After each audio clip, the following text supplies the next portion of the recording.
I am Cassandra, 23 years old, and I have been living with chronic pain for over a year now. My condition requires specialized treatment that my insurance only partially covers. Last month, my parents told me they had been saving money, and I felt a surge of hope. Maybe I could finally get the treatment I needed. Then came the family dinner where they proudly presented my sister Allison with the latest iPhone. When I asked about my treatment, Mom simply said, "I am sorry, we do not have any money for you." I could not hold back my tears.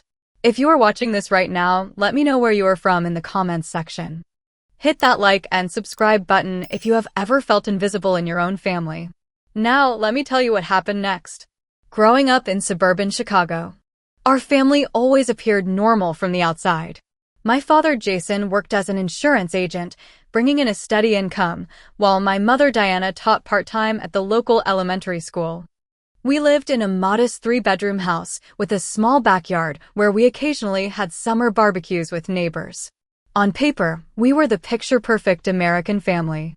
In reality, the dynamics were much more complicated, especially when it came to how my parents treated my younger sister Allison compared to me.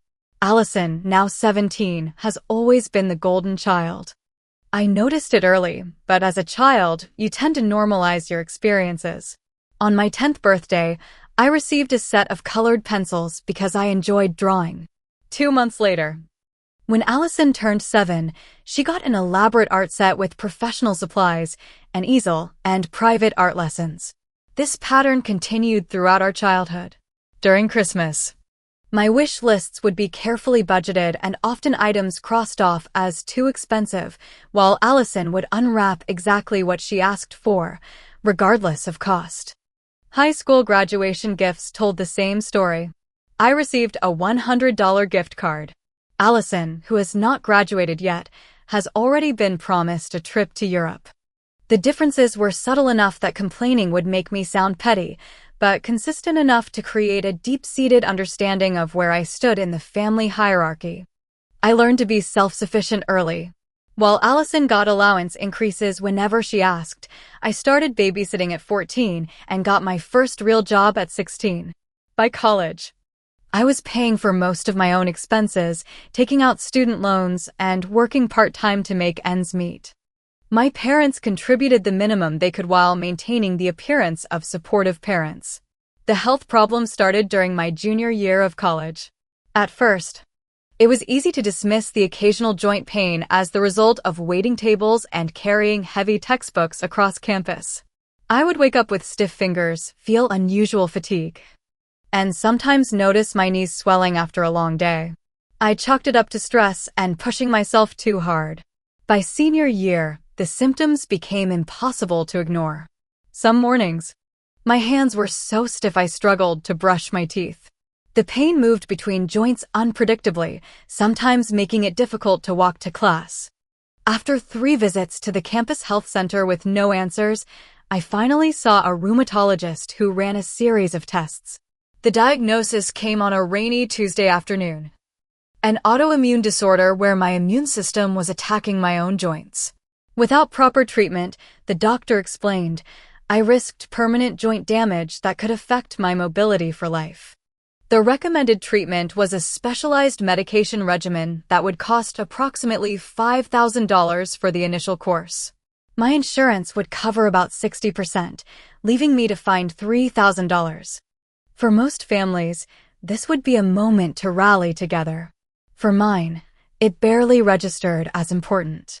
When I called home to explain the diagnosis, my mother was more concerned about whether I would still make it to Allison's dance recital that weekend. My father asked if I had tried taking ibuprofen and suggested that maybe I was just stressed about graduation.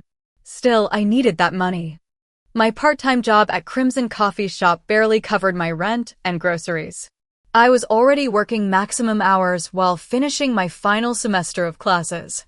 Every morning, I would wake up at 5 a.m., work the morning rush until 10 a.m., attend classes until 3 p.m., study until dinner, and then collapse into bed to do it all again the next day. Each dollar I earned was carefully allocated in my budget spreadsheet, with nothing left for unexpected medical expenses of this magnitude. After 2 months of this grueling schedule, Saving every penny possible, I had managed to put aside only $800 toward my treatment. At this rate, it would take several more months to save the full amount. And my doctor had emphasized that starting treatment sooner would lead to better outcomes. That is when I decided to swallow my pride and directly ask my parents for help. I knew they were not wealthy, but they owned their home, had 2 cars, and seemed to afford whatever Allison needed or wanted. Surely, my health would be a priority. I called on a Sunday evening when I knew they would both be home. The conversation started well enough. My mother asked about my classes, and my father mentioned something about the Chicago weather. When I brought up the treatment and the cost, there was a momentary silence. "We will have to see what we can do," my father finally said. "We have been putting some money aside. Let us talk about it when you come home for dinner next weekend." Those words gave me the first glimmer of hope I had felt since the diagnosis. Maybe they did care after all. Maybe they understood the severity of the situation. That week, I allowed myself to imagine what it would be like to start treatment, to gradually feel the pain subsiding, to walk without wincing, to hold a coffee cup without dropping it.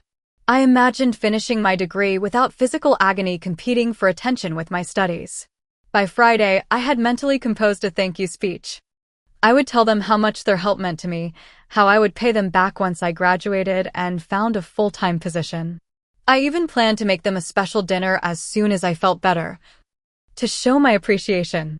With hope in my heart, I drove to my parents' house that Saturday evening, completely unprepared for what was about to happen. The aroma of pot roast, my father's favorite meal, filled the house when I arrived. My mother had set the dining room table with the good china, the kind reserved for special occasions.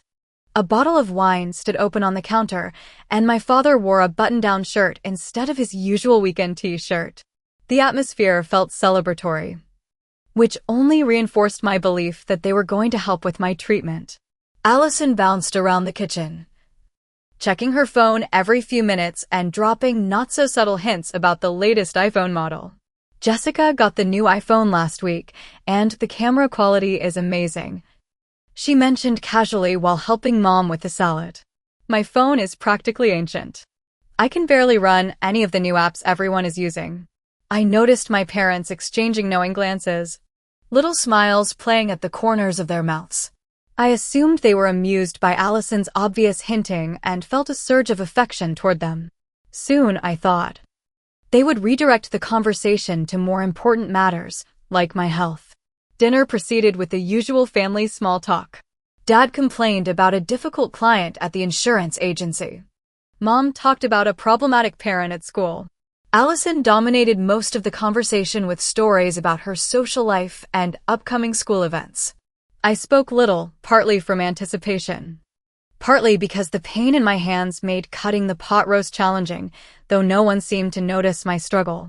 As we finished the main course, Dad cleared his throat and glanced at Mom. She nodded, a bright smile spreading across her face. "We have a special announcement to make," he said, standing up. "As you girls know, your mother and I have been putting aside some extra money recently." My heart leaped. This was it.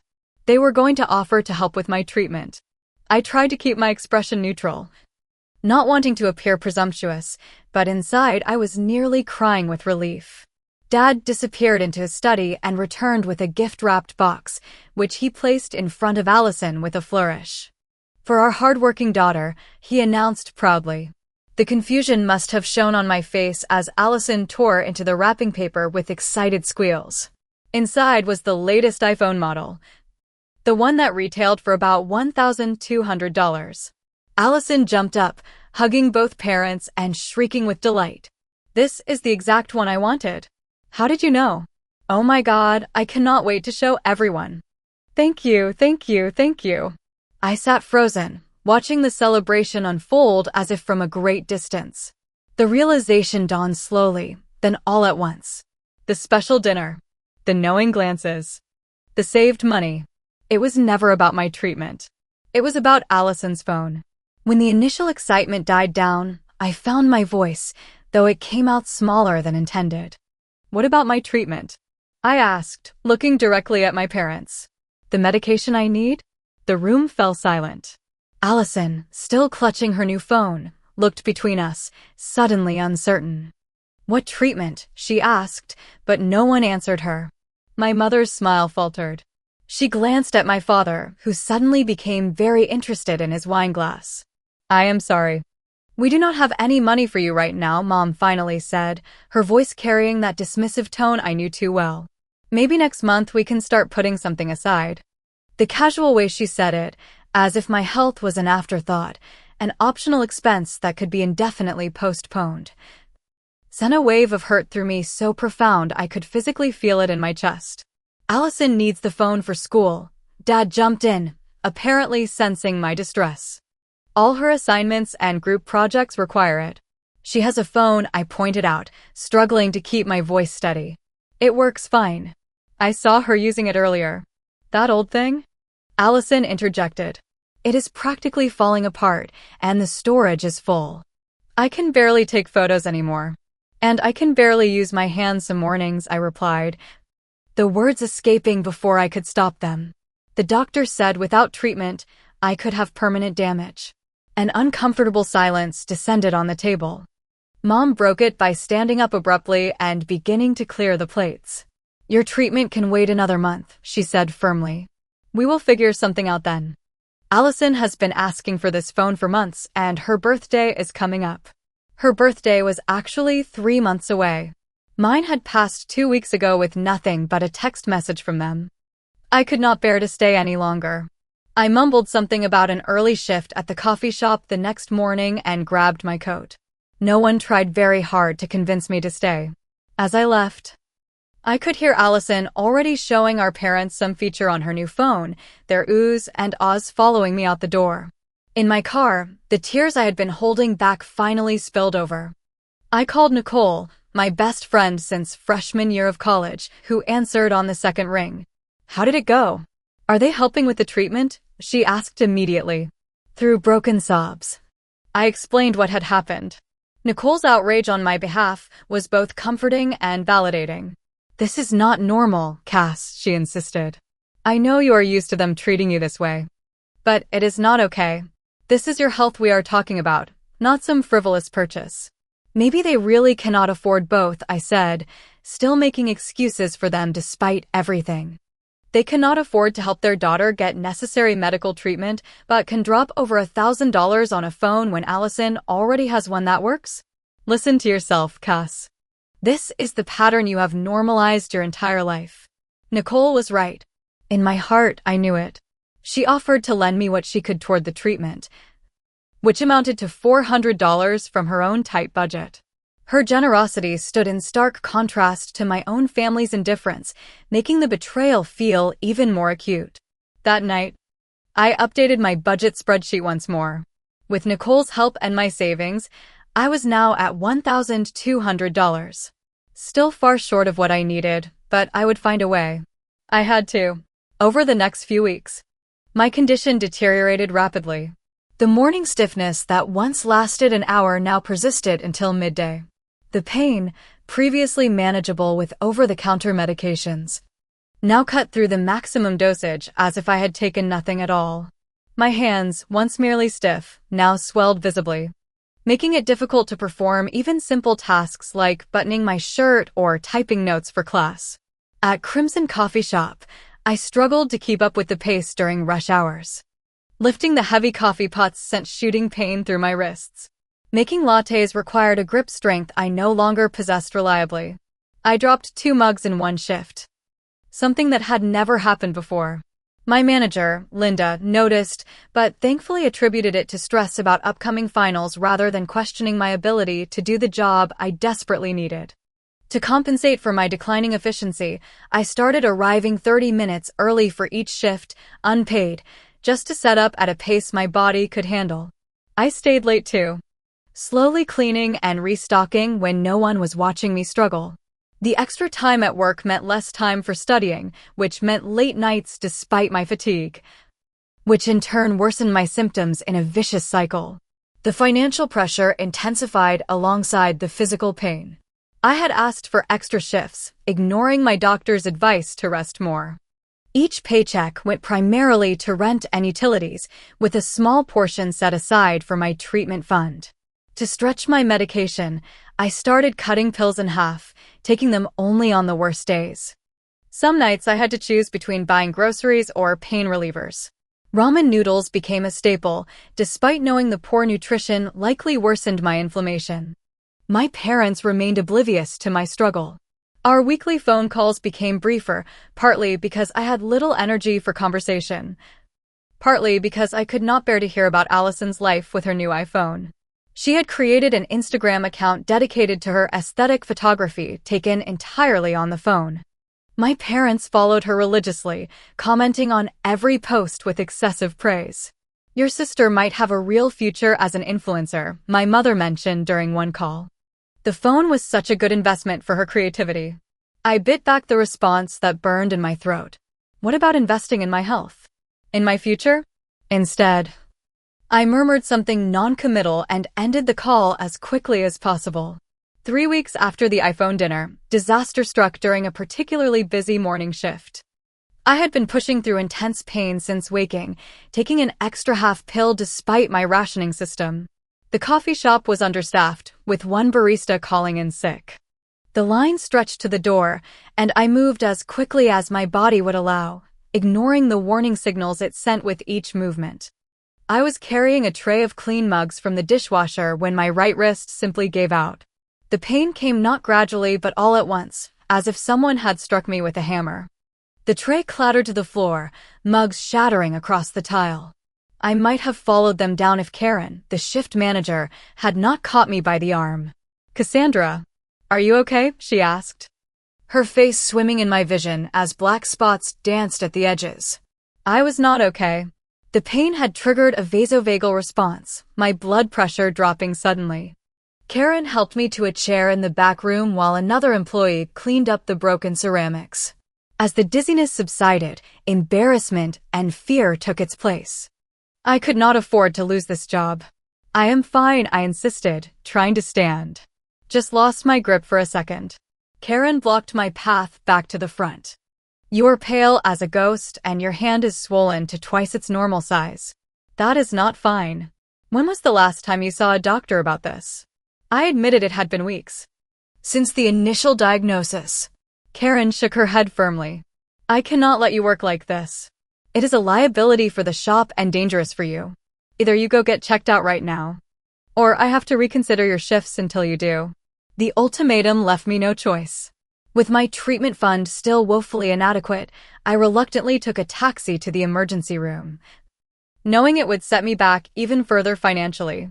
The emergency room was predictably crowded, and I waited 3 hours before seeing a doctor.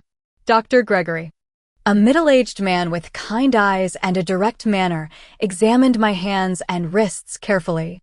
After reviewing my medical history and the previous diagnosis, he ordered blood work and x-rays. When he returned with the results, his expression confirmed my fears before he spoke a word. "Your condition has progressed significantly," he said, pulling up the x-ray images on a screen. "There is evidence of joint erosion beginning here and here." He pointed to areas on the image that meant nothing to me visually but translated to a lifetime of pain and limited function. "We need to get you started on proper treatment immediately," he continued. "Delaying further risks permanent damage not just to your joints, but potentially to organs, as autoimmune conditions can affect multiple systems." "How soon is immediately?" I asked, already calculating the impossible math in my head. "Ideally, you should begin the full treatment protocol within the next 2 weeks. I am concerned particularly about the inflammation markers in your blood work. They indicate this is not just affecting your joints anymore." 2 weeks. I had less than half the money needed.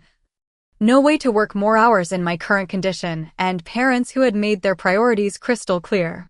I thanked Dr. Gregory, took the prescriptions he offered for stronger pain medication, and left without telling him I had no way to afford the treatment he described as urgent. That night, I did not call my parents. I did not tell them about the emergency room visit or Dr. Gregory's warning.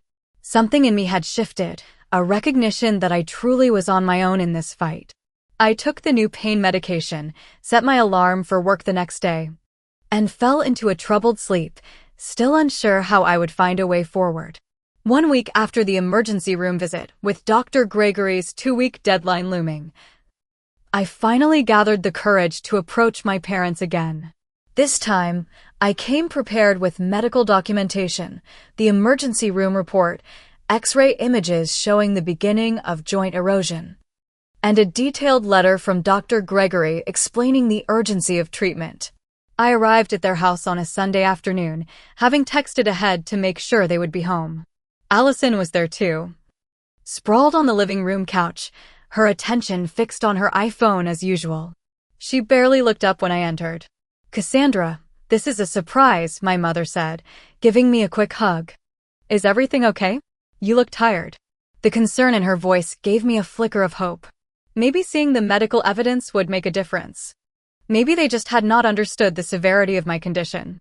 "I need to talk to you and Dad about something important," I said, keeping my voice steady despite the pain that had become my constant companion.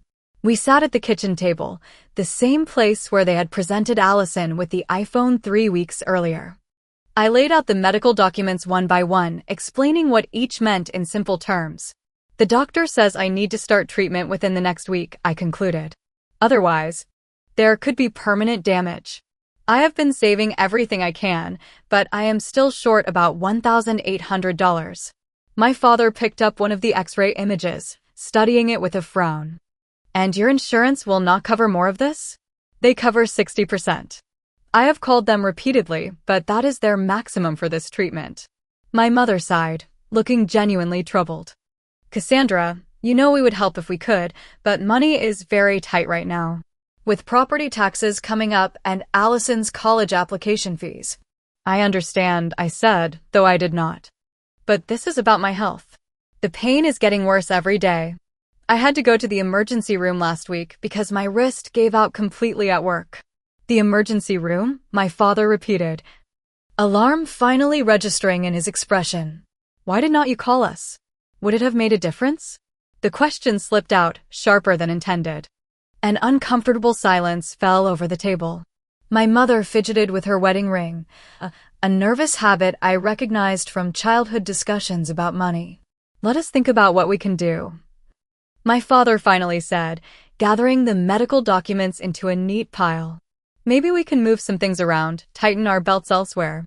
It was not a yes, but it was not an outright no either.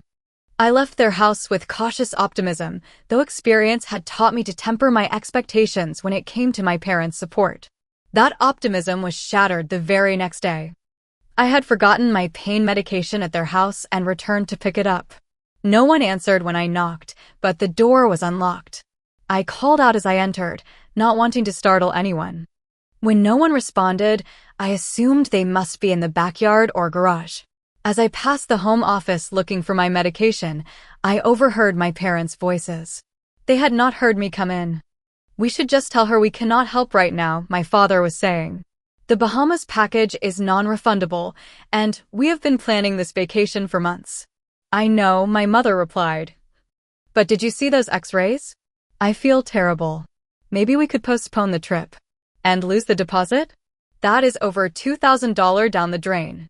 Besides, Allison is counting on this vacation before she starts college applications.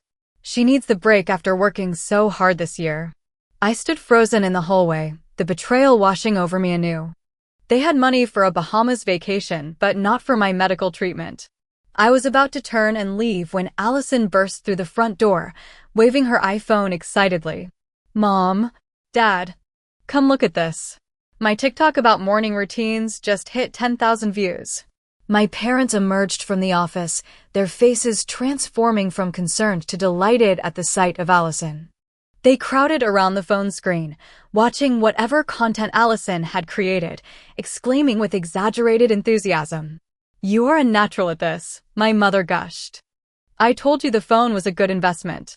You could be a real influencer someday." "Colleges love to see this kind of initiative too," my father added.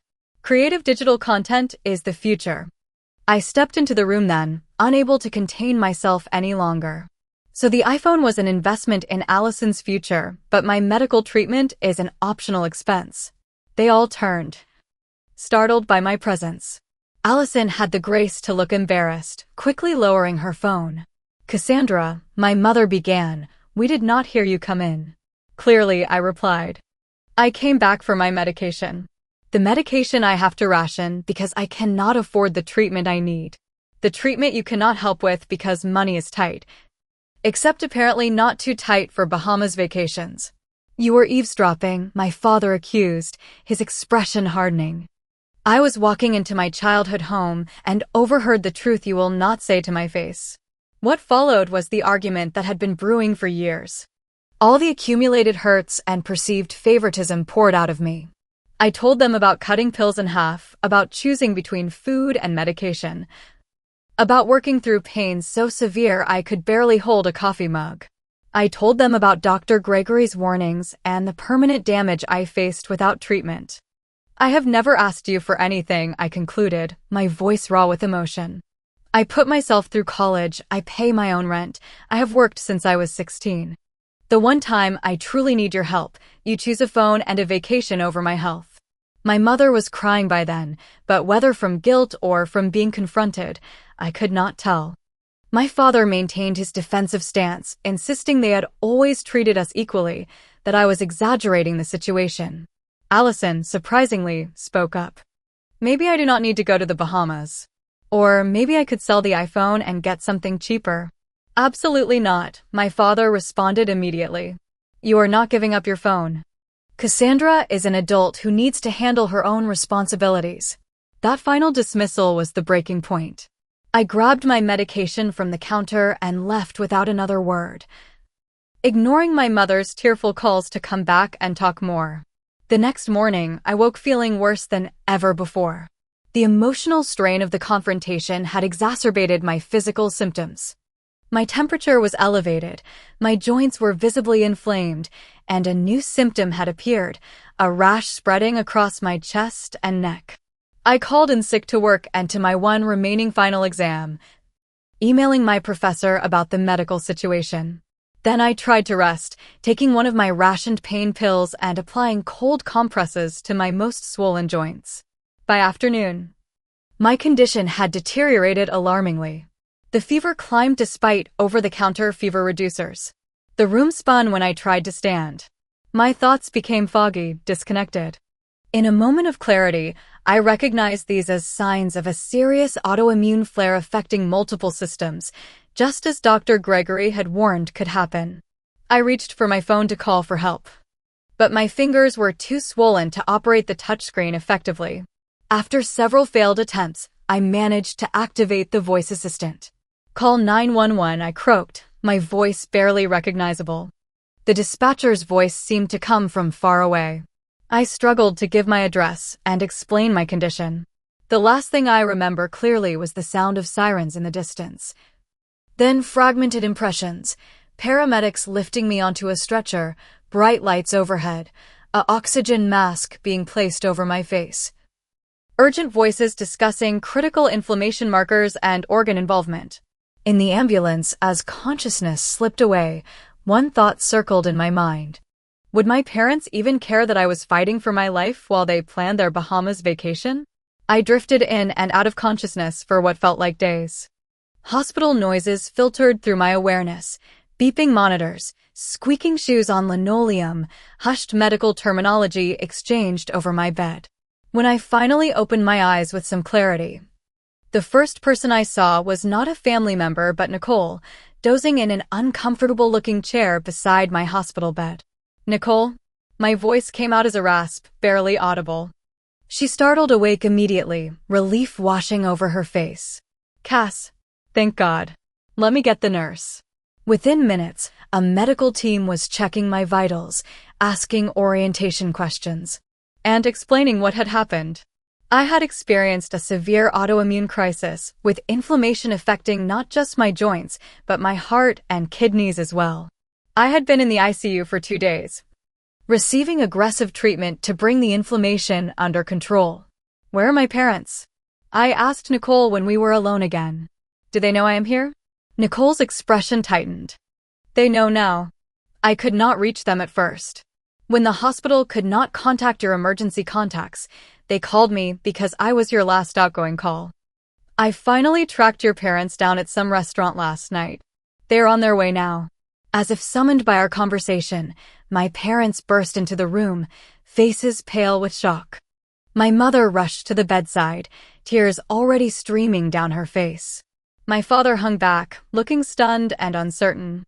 "Cassandra," my mother sobbed, reaching for my hand, but stopping short when she saw the foreline. "We had no idea. We were at dinner. Our phones were off. We came as soon as Nicole called." "I will give you some privacy," Nicole said, squeezing my shoulder gently before leaving the room. Before any real conversation could begin, a doctor entered, introducing herself as Dr. Eleanor Wong, the rheumatologist assigned to my case. Her expression was professionally compassionate, but with an underlying sternness that commanded attention. "Mr. and Mrs. Adams? I am glad you're here. We need to discuss your daughter's condition." What followed was the most direct medical assessment I had ever witnessed. Dr. Wong did not soften her language or spare my parents' feelings. Cassandra experienced a life-threatening autoimmune crisis that could have been prevented with proper treatment. The inflammation has caused damage to her heart muscle and affected kidney function. While we expect these organs to recover with treatment, there is joint damage that will likely be permanent, particularly in the wrists and fingers. My mother's hand flew to her mouth. "Permanent? But she is only 23. "Yes, which is why early intervention in autoimmune disorders is critical," Dr. Wong continued. "According to her medical records, treatment was recommended months ago but never initiated." "May I ask why?" The question hung in the air like an accusation. My father shifted uncomfortably. "There were financial considerations," he finally said. "Insurance complications." Dr. Wong's expression remained neutral, but her tone sharpened slightly. "I see. Well, those financial considerations have now multiplied considerably. The emergency intervention and ICU stay alone will cost significantly more than the preventative treatment would have. And that does not account for the ongoing care Cassandra will now require." She outlined the treatment plan, at least a week in the hospital, followed by an aggressive medication regimen, physical therapy, and regular monitoring of heart and kidney function. The total cost would be many times what the original treatment would have been, even with insurance coverage. After Dr. Wong left, a heavy silence filled the room. My father stared out the window. His shoulders slumped in a way I had never seen before. My mother held a tissue to her face, her makeup long since cried away. "I tried to tell you," I said quietly. "I showed you the doctor's letters, the x-rays. I told you what could happen." "We did not understand how serious it was," my mother whispered. "We thought you were exaggerating, that you were just..." "Just what? Just wanting attention? Just trying to compete with Allison." The anger I had expected to feel was strangely absent, replaced by a profound weariness. No, she protested weakly. "We just thought it was something that could wait. That you would be fine." Later that afternoon, I met with Andrea Silva, the hospital social worker assigned to my case. She came armed with folders of paperwork and a pragmatic approach that was oddly comforting after the emotional intensity of the day. "Let us talk about the practical aspects of your situation," she began, pulling out forms and insurance information. "The good news is your insurance will cover about 70% of the hospitalization due to the emergency nature of the admission. The bad news is that still leaves a substantial amount uncovered." She walked me through options for payment plans, medical financial assistance programs, and potential resources for ongoing care. My parents sat through this meeting, their expressions growing increasingly stricken as the full financial impact became clear. Had the recommended treatment been started when initially prescribed? Andrea noted, referencing my file, the out-of-pocket costs would have been approximately $3,000. The current estimated patient responsibility, after insurance, is closer to $15,000, not including follow-up care and medications. My father cleared his throat. "We will cover it. All of it." Andrea nodded without surprise, as if she had expected this outcome all along. "I will prepare the necessary paperwork." In the meantime, let us discuss the discharge plan and what support Cassandra will need at home. That evening, after Andrea and the medical staff had gone, I pretended to sleep while my parents talked in the corner of my room, thinking I could not hear them. "How could we have gotten this so wrong, Jason?" my mother whispered. "Our own daughter was seriously ill, and we bought Allison an iPhone instead of helping her." "I know," my father replied, his voice thick with emotion I rarely heard from him. "We should have listened. We should have taken it seriously. I keep thinking about her alone in her apartment, so sick she could barely call 911. What kind of parents does that make us?" Her voice broke on the question. There was a long pause before my father answered. "The kind who need to do better. Much better." While they continued their hushed conversation, a nurse came in to check my vitals. After she left, my mother approached the bed, noticing I was awake. "I found this in your apartment," she said, placing my medication diary and expense tracking notebook on the bedside table. "Nicole helped us get some of your things. I had no idea you were tracking every pill, rationing medication this way." She had been crying again, her eyes red-rimmed and swollen. For the first time, she looked older than her age, the weight of realization aging her visibly. "We failed you," she said simply. "And I do not know if you can forgive us for that. But things will be different now. I promise." Promises from my parents had meant little throughout my life. But the gravity in her voice, the genuine horror in her expression as she had flipped through my careful notations of half pills and skipped doses, suggested that perhaps, this time, something had truly changed. I spent a full week in the hospital before the doctors deemed me stable enough for discharge. During that time, my body slowly responded to the aggressive treatment regimen, the inflammation gradually subsiding from crisis levels. The pain remained, though dulled by proper medication, and the stiffness in my joints was a constant reminder of the damage already done. My parents were constant presences at the hospital, one or both of them always in the room. Their attentiveness was so foreign to me that I initially found it unsettling rather than comforting. Years of emotional neglect had conditioned me to function without their support. Receiving it now, under these circumstances, left me uncertain how to respond. Allison visited 3 times during my hospital stay. The first visit was awkward, her usual self-absorption giving way to an uncharacteristic quietness. She brought flowers and stood uncomfortably at the foot of the bed, seemingly shocked by the medical equipment surrounding me. "I did not know it was this bad," she said finally. "Why did not anyone tell me how sick you really were?" It was a fair question. In the family dynamic, Allison had been cast as the golden child, but she was also still a teenager, largely unaware of the patterns our parents had established. She had benefited from their favoritism without necessarily understanding its impact on me. "It happened gradually," I told her. "And then suddenly, all at once." Between visitors, I had long conversations with the hospital therapist, Dr. Michael Chin, who helped me process not just the medical trauma but the family dynamics that had contributed to my situation. "What you experienced was medical neglect," he said during one session. "It may not have been intentional, but the impact was real and serious." "How do you feel about your parents now?" I struggled to articulate the complex emotions swirling within me. Angry, hurt, but also tired. I am tired of hoping they will be different, tired of being disappointed. I think I need to accept who they are and stop expecting more. That is a form of self-protection, Dr. Chin noted. And sometimes necessary. But it sounds like your parents may be experiencing a genuine wake-up call here. The question is whether you want to give them the opportunity to show that change. I did not have an immediate answer. Part of me wanted to write them off completely, to build a life entirely separate from the family that had let me down so profoundly. Another part recognized the apparent remorse they were showing and wondered if reconciliation might be possible on new terms.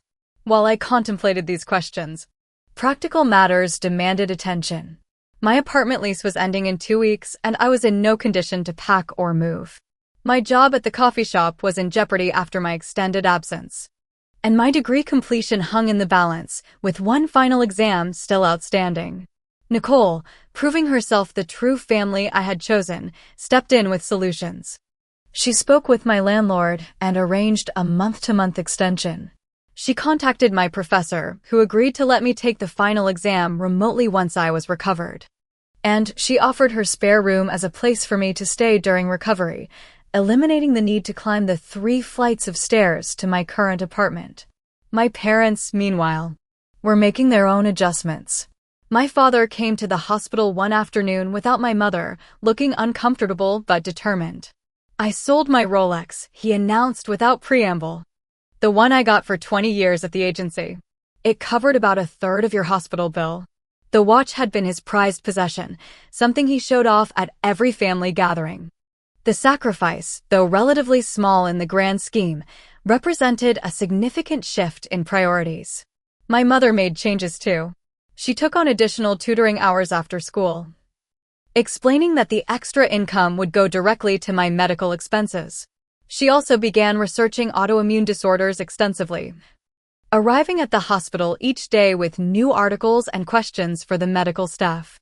Allison, surprisingly, underwent perhaps the most visible transformation. On her 3rd visit, she came alone, sitting beside the bed with uncharacteristic seriousness. "I talked to Mom and Dad about canceling our Bahamas trip," she said. "And I told them I do not need the expensive graduation gift they promised. It is not fair that I get everything while you cannot even get medication." "That is not your fault, Allison," I replied, genuinely touched by her gesture. "You did not create this situation." "No, but I benefited from it without ever questioning it. I should have noticed, should have said something." She hesitated, then pulled out her iPhone. "I want to sell this and give you the money for your treatment. I can use my old phone, it works fine." The offer, coming from my previously self-absorbed sister, brought unexpected tears to my eyes. I declined the iPhone money, explaining that it would be a band-aid on a much deeper wound. But her willingness to sacrifice marked a turning point in our relationship. The day before my discharge, I asked Nicole to be present for a family meeting in my hospital room. With her quiet strength beside me, I felt able to address the issues that had gone unspoken for too long. "I appreciate everything you have done this past week," I began, looking at my parents. "But it does not erase the years of feeling less important, less valued than Allison. It does not erase the fact that when I desperately needed your help, you chose a phone and a vacation instead." My mother started to speak, but I held up a hand to stop her. "I am not saying this to hurt you or to make you feel guilty. I am saying it because if we are going to have any relationship moving forward, things need to change fundamentally. I need you to understand how your choices affected me. Not just physically, but emotionally." I laid out, as calmly as I could, the pattern of favoritism I had experienced throughout my life. The different standards, the different levels of support. The constant message that my needs were secondary. I explained how that dynamic had led directly to the medical crisis that landed me in the ICU. My parents listened without interrupting. My father staring at his hands, my mother openly crying. When I finished, there was a long silence. "You are right," my father finally said, his voice rough with emotion. "We failed you as parents. There is no excuse for that. All I can say is that I see it now, and I want to do better if you will give us that chance." My mother nodded through her tears. "We love you, Cassandra. We always have. Even when we showed it poorly. Please let us try to make this right." Allison, who had been silent throughout my explanation, spoke up unexpectedly. "I am sorry too. I never realized. I was so wrapped up in myself, I never saw what was happening. But I want to be a better sister." Their apologies seemed sincere. But I had learned to be cautious with hope where my family was concerned. I considered Dr. Chen's words about giving them the opportunity to demonstrate change. "I am moving in with Nicole after discharge," I announced. "I need space to heal, both physically and emotionally. I am willing to work on our relationship, but there will be boundaries. And I need to see consistent change, not just promises." The hurt on my mother's face was evident, but she nodded in acceptance. "Whatever you need. We will respect that. We will pay for all your medical expenses," my father added. "Past, present, and future. And we will find a way to make up for lost time." I left the hospital the next day, Not for my childhood home as my parents had hoped, but for Nicole's apartment. It was the first step in claiming my independence, not just financially but emotionally. In building a life where my worth was not determined by comparison to anyone else. 6 months passed, each day a step on the long road of physical and emotional recovery. The medical treatment, finally properly administered, gradually brought my condition under control. The inflammation markers in my blood decreased steadily. The pain, while still present, became manageable rather than debilitating. Dr. Amanda Reyes, the specialist who took over my care after hospitalization, was cautiously optimistic at my most recent appointment. The damage to your heart has fully resolved, and kidney function is back to normal, she explained, reviewing my latest test results.